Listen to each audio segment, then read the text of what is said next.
सबको नमस्ते। वेदों के माध्यम से मनुष्य के जीवन को 4 भागों में बांटा गया है, यानी 4 उसके लिए आश्रम बताए गए हैं।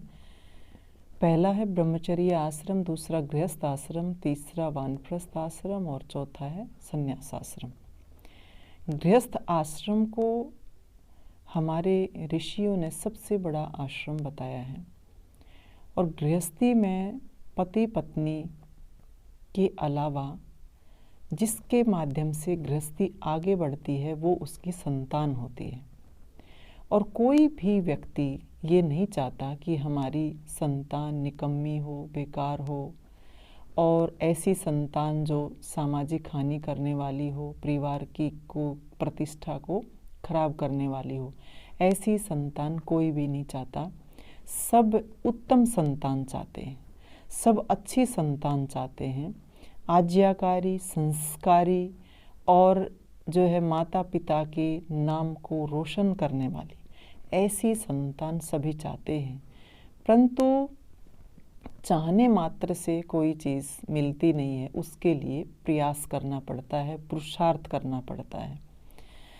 और हमारे जो इतिहास में ऐसे बहुत सारे उदाहरण मिलते हैं जिन्होंने अपनी उत्तम संतान के लिए अपने आप को गृहस्थी में रहते हुए तपाया है, चाहे वो ब्रह्मचर्य के माध्यम से, योग साधना के माध्यम से, किसी भी रूप में अपने आप को संयम में, सदाचार के रास्ते पर चल करके अपने आप को पहले तैयार किया और उसके बाद जैसा चाहा, जैसी इच्छा की उसके अनुसार अपना आचरण जो है वो बनाया।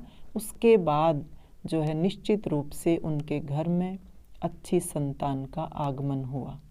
महर्षि दयानंद सरस्वती के माध्यम से मानव के नव निर्माण के लिए कि मनुष्य का नव निर्माण किस प्रकार से हो, किस प्रकार से अच्छी संतान मिले अच्छे इंसान के रूप में, और उसके जीवन में जितनी बार भी बदलाव आए उनमें किस किस प्रकार के आवश्यक आदेश निर्देश दिए जाएं ताकि एक व्यक्ति अपने जीवन में उनको अपने आचरण में शामिल करके अपनी उन्नति करे, शारीरिक उन्नति करे, आत्मिक उन्नति करे, मानसिक उन्नति उसकी हो।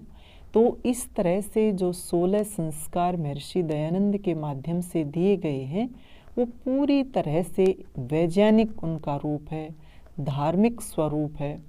और उनको जब हम अपने जीवन में धारण करके चलते हैं तो निश्चित रूप से चाहे वो गृहस्थी है, चाहे वानप्रस्थी है, चाहे सन्यासी है, उन बातों को जब अपने जीवन में धारण करता है तो वास्तव में उनके जीवन में बहुत बड़ा परिवर्तन आता है।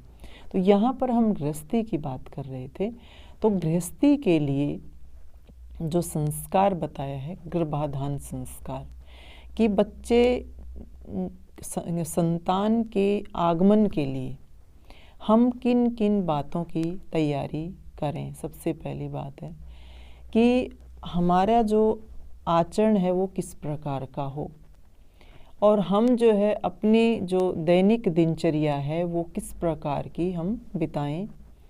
भोजन में क्या क्या चीज़ शामिल हो इनका भी हमें ध्यान रखना है और सामने एक ही लक्ष्य को लेकर के चलें कि हमें उत्तम संतान चाहिए। तो ये जो गर्भाधान संस्कार में जितनी भी विधि आई है कि हम किन किन बातों का अनुसरण करें, किन किन बातों को फॉलो करें, उसका हमें विशेष रूप से ध्यान रखना चाहिए। कि उसमें ऋतु बताई गई है, किसी भी अंकुर को एक तरह से बड़ा करने के लिए क्या क्या चीज़ें चाहिए, कि उसके लिए ऋतु चाहिए, उसके लिए क्षेत्र चाहिए, उसके लिए अम्बु चाहिए यानी कि जल चाहिए, और बीज। ये इन बातों के ऊपर विशेष ध्यान सबसे पहले रखना होता है।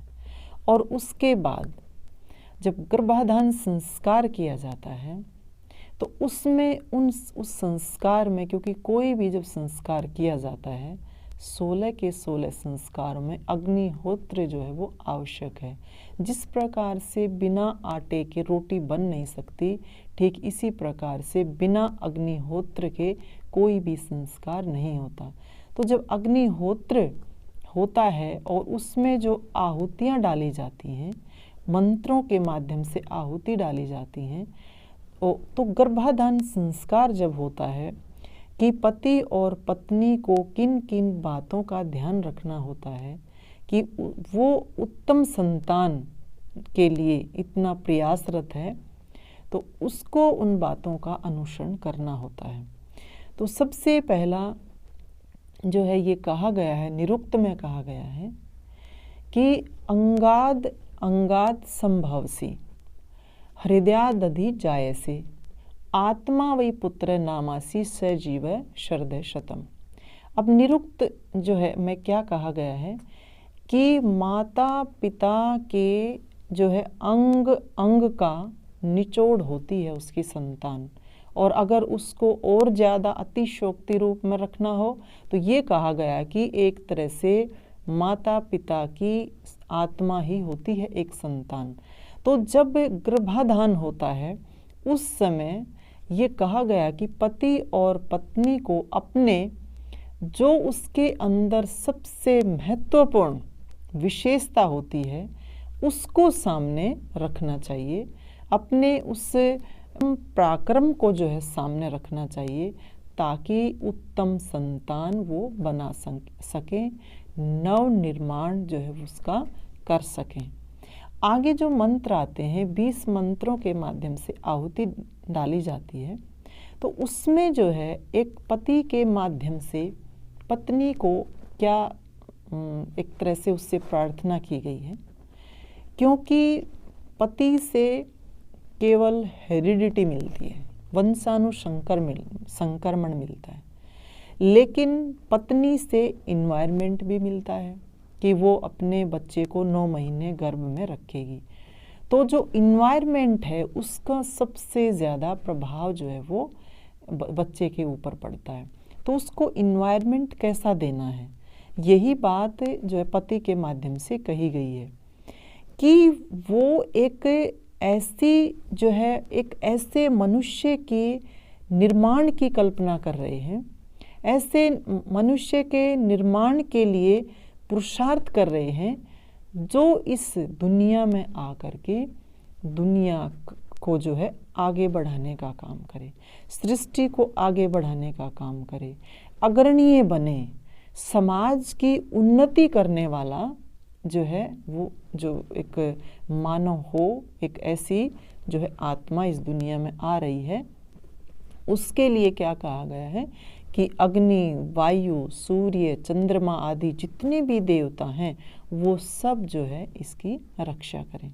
और फिर क्या कहा है, सबसे पहले कहा है अपनी पत्नी को कि पापी लक्ष्मी तनु ये बात कही गई है कि एक पत्नी को किस बात का ध्यान रखना चाहिए बच्चे के निर्माण में, कि वो पेट में बच्चा है उसके निर्माण के लिए किन बातों का ध्यान रखना है कि माँ को जो है लक्ष्मी तनु ये बात कही गई है कि उसको भौतिक ऐश्वर्यों में लिप्त नहीं होना चाहिए, कि भोग ऐश्वर्य में ही वो अपने जीवन को बिता रही हो, ऐसा नहीं होना चाहिए।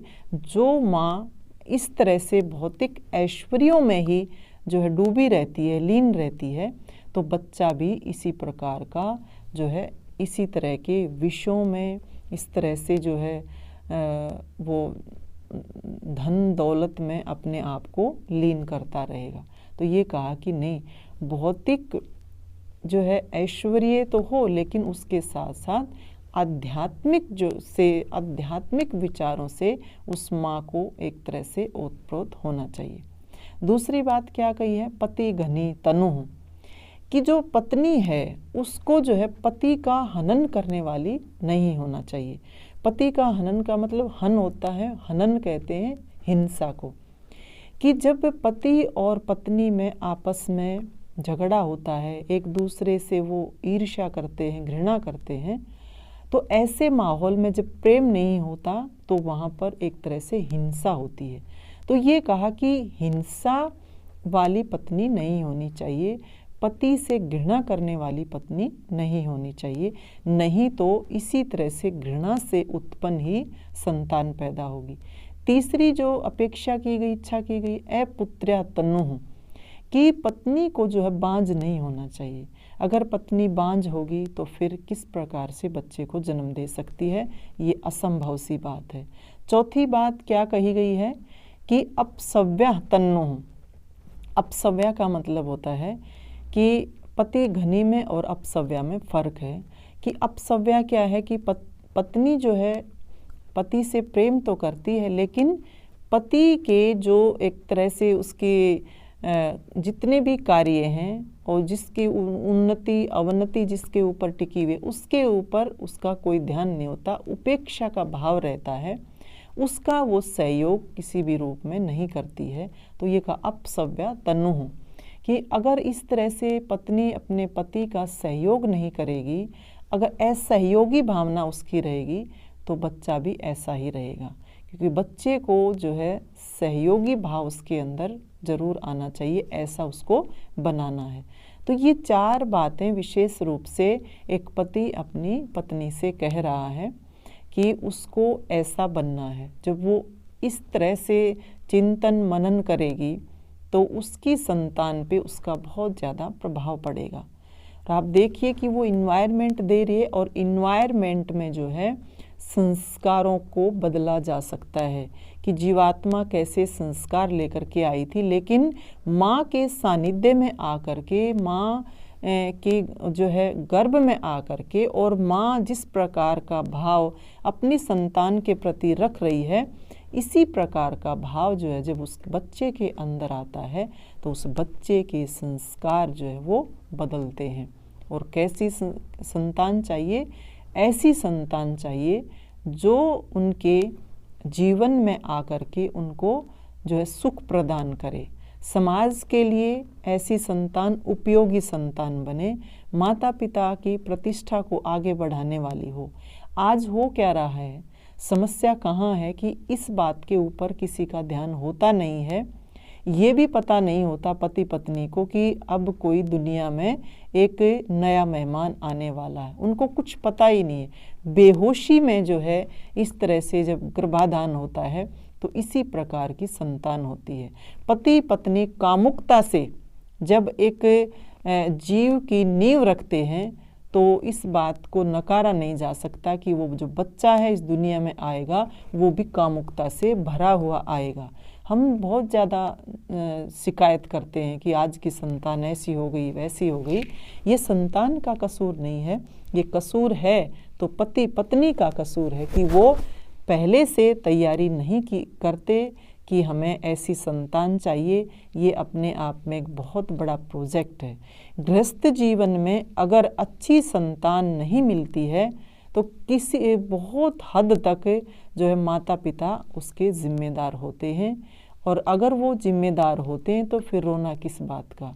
ये अपने आप में एक बहुत बहुत बड़ा प्रोजेक्ट है, इसके ऊपर आज काम करने की आवश्यकता है। ऋषि दयानंद एकमात्र ऐसे हमारे सन्यासी हुए हैं, कैसे ऋषि हुए हैं जिन्होंने मनुष्य के जीवन में आमूल चूल परिवर्तन के लिए संस्कार विधि को बनाया, संस्कार विधि की रचना की कि मनुष्य चाहे तो अपने आप को जिस रूप में भी बदलना चाहे वो बदल सकता है। लेकिन जो नई आत्मा जो इस दुनिया में आती है उसकी जिम्मेदार जो है वो एक तरह से माता पिता ही होते हैं। तो माता पिता को बहुत ही ज़्यादा सावधानी के साथ, जागरूकता के साथ अपने उस संतान के लिए तैयारी करनी चाहिए, पुरुषार्थ करना चाहिए। संयम का जीवन उनका हो, सदाचार का जीवन हो, और एक तरह से ये जो गर्भाधान नाम दिया गया है, गर्भाधान संस्कार, ये अपने आप में बहुत पवित्र संस्कार। आप सोचिए कि इसको किस प्रकार से मान्यता मिलती है। ये एक वैज्ञानिक जो स्वरूप हमारे सामने प्रकट करता है कि हम अच्छी संतान दुनिया में लेकर के आएँ और उसका निर्माण करें। इन शब्दों के साथ आप सबका धन्यवाद, सबको नमस्ते।